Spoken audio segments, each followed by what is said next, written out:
A sloth, a donkey, and a curious human. Send a prompt and see what they're doing. One hits record with a question on his mind. Two brothers pick it up, see what they find. Corn takes his time, Herman's got the facts. Back and forth, they never hold back. My weird prompts, come on in, that's where we begin. My weird prompts, glad you're here. This episode was generated using artificial intelligence. Please verify facts. My Weird Prompts is a community-driven initiative exploring how AI can fuel curiosity and uncover the fascinating ways our world works. GPU compute for this podcast is generously provided by Modal. Learn more at modal.com. I was watching a press conference the other day, and it struck me how much our entire perception of justice is wrapped up in a single face at a podium. You see an attorney general, or a high-profile district attorney, and the narrative is always about their personal crusade, their specific legal philosophy, or their latest political win. But as I was looking at the sheer volume of paperwork stacked behind that podium, I realized we are looking at the tip of a very massive, very strained iceberg. We treat these people like they are the sole protagonists of a legal drama, but the reality is much more industrial. It is the ultimate figurehead trap, corn. Herman Poppleberry here, and I have spent the last week buried in the Department of Justice budget request for the fiscal year 2026. Today's prompt from Daniel is about exactly that, the massive organizational machinery behind the lone prosecutor myth. We like to think of a case as a duel between a heroic prosecutor and a defense attorney, but in reality, it is a bureaucratic process involving thousands of people you will never see. It is less like Law and Order and more like a massive logistics operation that is currently running out of fuel. And Daniel is pointing us toward the fact that this machine is currently starting to smoke. There is a disconnect between the political figureheads we argue about on the news and the actual workforce that keeps the lights on. It feels like we are at a breaking point where the bureaucracy can no longer support the public face of the office. We are seeing cases fall apart, not because the law changed, but because the plumbing of the system is backed up. The scale is what people usually miss. For the fiscal year 2026, the Department of Justice requested funding for 105,461 positions. Think about that number for a second. That is a mid-sized city worth of people just to run the federal legal apparatus. We are talking about analysts, paralegals, IT specialists, forensic accountants, and administrative assistants. But here is the terrifying part. Despite that massive request, the United States Attorney's offices saw a 14% reduction in staff over the last year. We are talking about a staggering hollow out of the very people who actually write the motions and argue the boring procedural hearings that make or break a case. When you lose 14% of your workforce in a single year, you aren't just trimming fat, you are cutting into the bone. You call it a hollow out, but for the average person, a 14% drop might just sound like government efficiency or a budget cut. Why does that specific reduction lead to the systemic failures we are starting to see? Because I noticed a story out of Minnesota recently where a judge basically threw his hands up and walked away from a case. It wasn't about the evidence, it was about the calendar. That is the canary in the coal mine. In late February, a Minnesota district judge dismissed a felon in possession case because the staffing shortages were so severe that the prosecutors simply could not meet the deadlines required by the Speedy Trial Act. This is not just a clerical error. The Speedy Trial Act is a fundamental pillar of due process. If the government cannot bring a case to trial within 70 days of an indictment or an initial appearance, the case can be dismissed. When you lose 14% of your workforce, those 70-day clocks do not stop ticking. You end up with a system where dangerous individuals might walk free not because of a lack of evidence, but because there was literally no one available to file the paperwork on time. It is a failure of the state to meet its most basic constitutional obligations. It makes you wonder who is actually making the decisions. If the Attorney General is the captain of the ship, but 14% of the crew is missing and the engines are failing, is the captain actually in control? Or are we just watching a very expensive piece of political theater while the actual legal work is being triaged based on what is burning the brightest? It feels like the figurehead is standing on the deck giving a speech while the hull is taking on water. It is triage, plain and simple. And that triage leads to some very questionable shortcuts. We saw a perfect example of this on March 2nd, 2026 in North Carolina. A federal judge had to order the leadership of the United States Attorney's Office into court to explain what the judge described as the undisclosed and incredibly sloppy use of artificial intelligence in official court filings. This was not some sophisticated implementation of a large language model to analyze complex data. This was overworked, understaffed bureaucrats using AI to draft legal motions without checking the citations. That is wild. You have federal prosecutors submitting documents to a court that might contain hallucinated case law because they are too buried in their caseload to read their own filings. That seems like a recipe for a complete collapse of the judicial process. If the judge can't trust the citations, the whole adversarial system breaks down. That is the reality of a machine under pressure. When the human labor isn't there, the bureaucracy reaches for automation, but legal automation is not like a factory line. You cannot just automate the nuance of the law. The judge in that North Carolina case was livid because it undermines the entire credibility of the Department of Justice. If the court cannot trust that a filing from the United States government is accurate and human verified, the whole system of mutual respect between the bench and the prosecution collapses. It is a desperate patch for a structural labor crisis. And while they are patching the bottom of the boat with sloppy AI, the top of the boat seems to be involved in what that judge in New Jersey called a Byzantine power grab. I saw that ruling from March 11th, where 3 top prosecutors were found to be appointed illegally. What was the mechanism there? How does that fit into this idea of a strained machine? That case is a masterclass in how bureaucratic structures can be manipulated when the normal rules are ignored. Basically, the administration tried to bypass the Senate confirmation process by using a series of internal appointments to keep acting officials in power indefinitely. The judge called it unprecedented and Byzantine because it used a maze of administrative rules to avoid the constitutional requirement of advice and consent. It shows the tension we are talking about.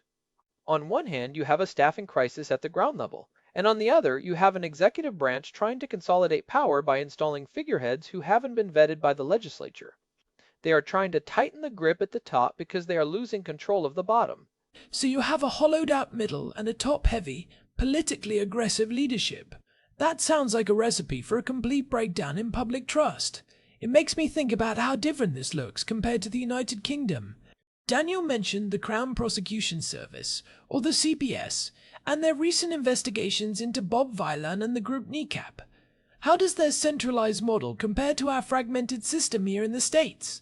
The difference is fundamental, and it goes to the heart of how the bureaucracy functions. In the United States, we generally use what is called vertical prosecution. This means one assistant district attorney or assistant United States attorney handles a case from the moment of arrest all the way to the final disposition. It is very person dependent.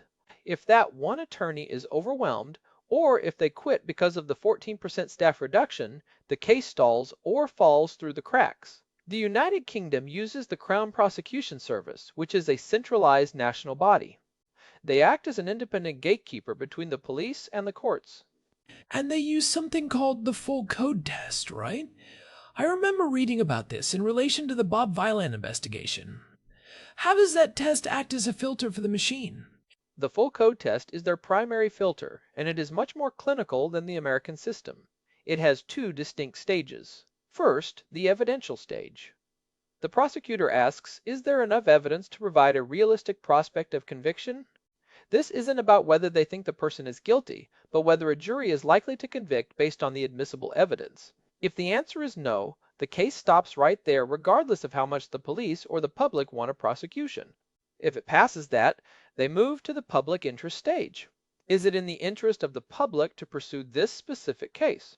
This centralized gatekeeping is why you see the CPS dropping cases that might have been pursued for years in the American system just because of political pressure or a single ambitious prosecutor.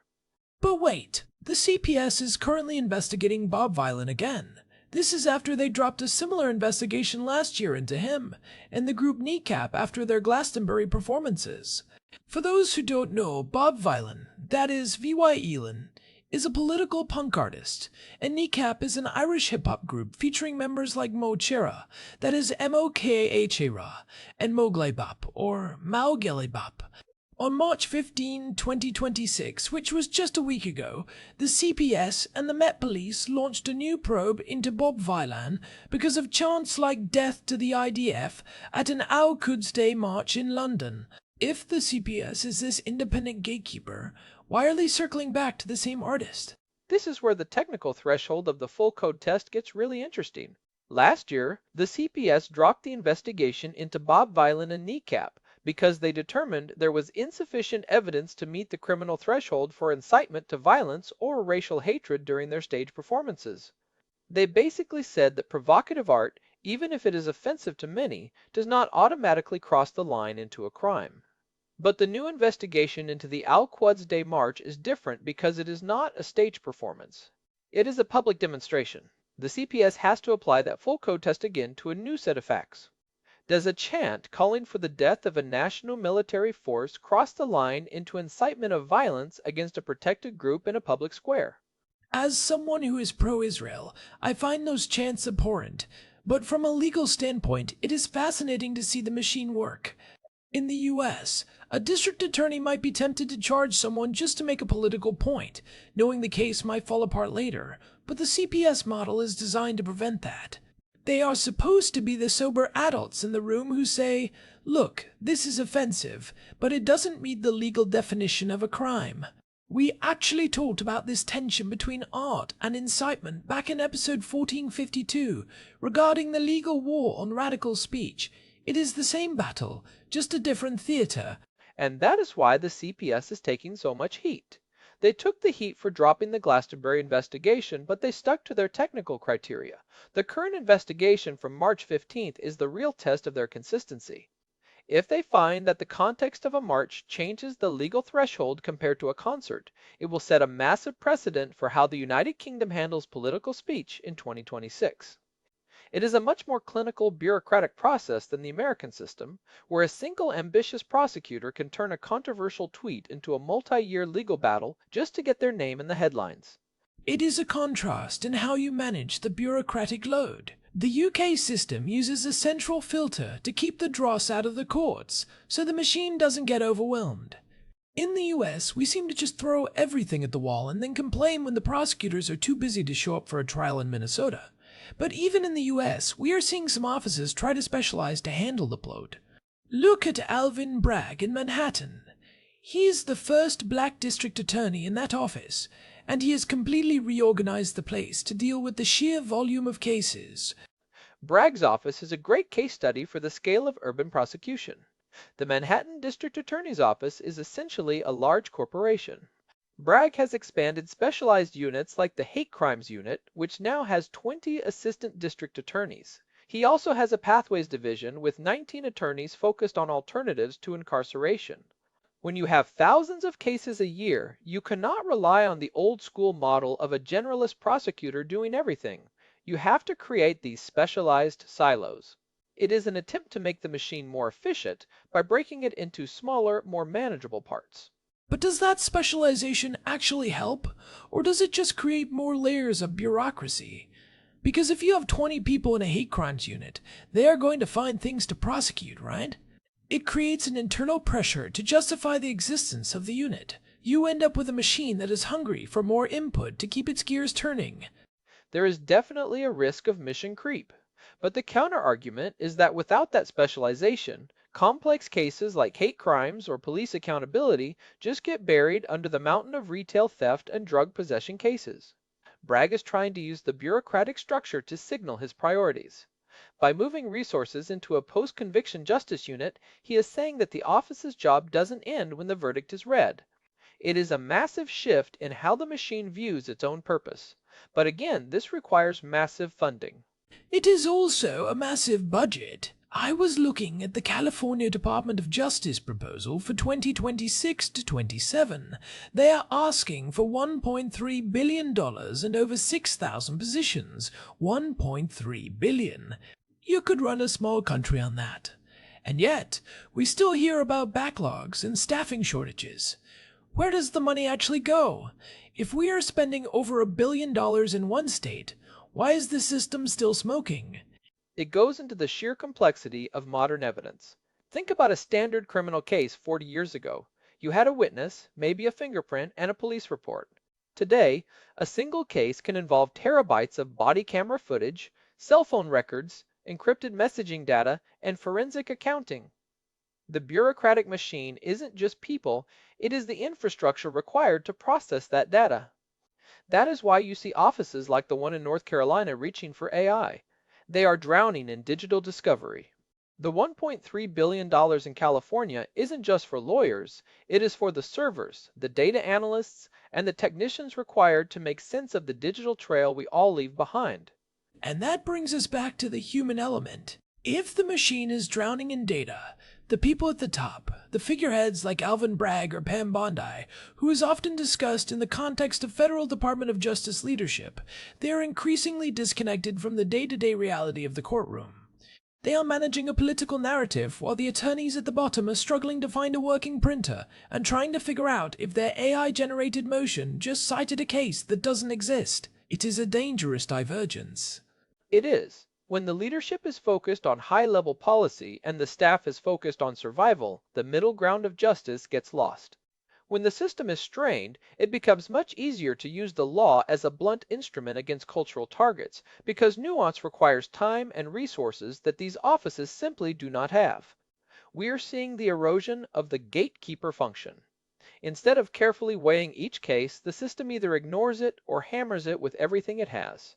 Right, if you don't have time to do a deep dive into the full code test like the CPS, you just default to whatever is easiest or whatever gets the most clicks.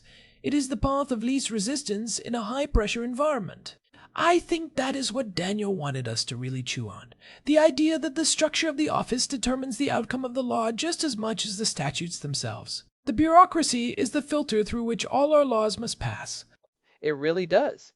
If you have a 14% staffing vacancy, your policy on minor drug offenses isn't determined by a philosophical debate in the district attorney's office.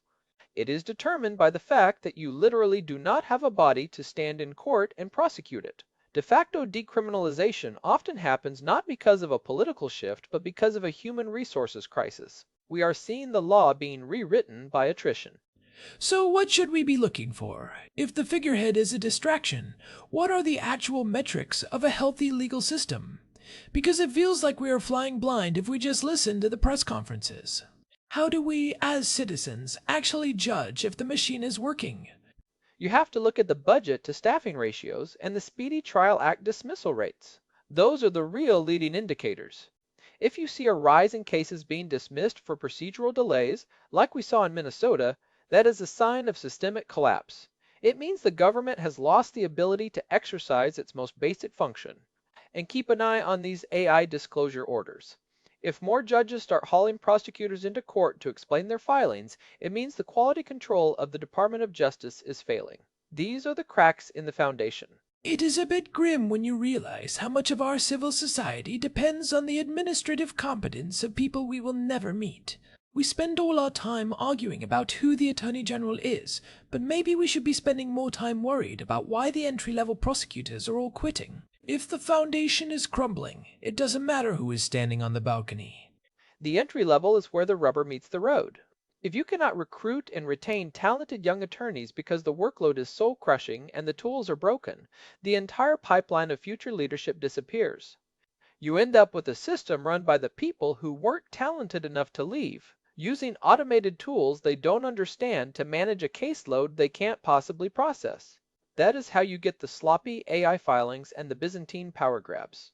It makes me think about that New Jersey case again. The Byzantine power grab.